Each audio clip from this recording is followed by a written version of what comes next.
안녕하세요. 코빗의 케빈입니다. 코빗 뉴스 바로 시작해보겠습니다. 첫 번째 뉴스입니다. 스페인이 가상자산 관련 광고를 금지하는 것으로 시작해 본격적인 가상자산 규제에 나섰다는 소식입니다. 스페인이 가상자산을 규제하는 것은 유럽 내 최초라고 하는데요. 스페인 증권거래위원회는 기존 미디어를 통한 홍보를 금지한 것은 물론 SNS 인플루언서가 가상자산을 선전할 경우 가상자산 홍보에 대한 리베이트를 받았는지 공개해야 한다고 밝혔습니다. 스페인이 이 같은 규제를 마련한 이유는 스페인의 축구 선수인 안드레스 이니에스타가 최근 세계 최대의 가상자산 거래소인 바이낸스를 홍보하는 발언을 했기 때문이라고 분석하고 있는데요. 이니에스타는 최근 자신의 SNS에 바이낸스를 통해 가상자산 관리법을 배우기 시작했다고 밝혔습니다. 스페인의 당국 조사 결과 이니에스타는 바이낸스로부터 보상을 받고 홍보한 것으로 나타났다고 하는데요. 이와 관련하여 스페인 당국은 가상자산 관련 광고 금지법을 어길 경우 최대 30만 유로의 벌금을 부과할 수 있다고 언급했다고 하네요. 두 번째 뉴스입니다. 지난주 테슬라 호재에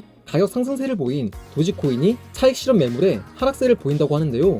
도지파더라고 불리는 일론 머스크가 도지코인으로 테슬라 일부 상품을 구입할 수 있다고 언급하자 가격 상승세를 보였습니다. 하지만 테슬라의 결제가 전기차가 아닌 기념품에 국한된 것으로 알려지면서 가격 하락세가 이어졌는데요. 앞서 지난주 테슬라는 자사상품 판매 사이트 테슬라샵에서 어린이용 자전거 테슬라 호루라기, 테슬라 로고가 그려진 벨트 버클 등 일부 상품을 도지코인으로 결제할 수 있도록 허용한다고 밝혔습니다. 이어 머스크는 15일 트위터에 위로 향하는 화살표와 함께 탑이라 적으며 도지코인 상승을 암시했지만 도지코인 가격에 큰 영향을 미치지 못했다고 하네요.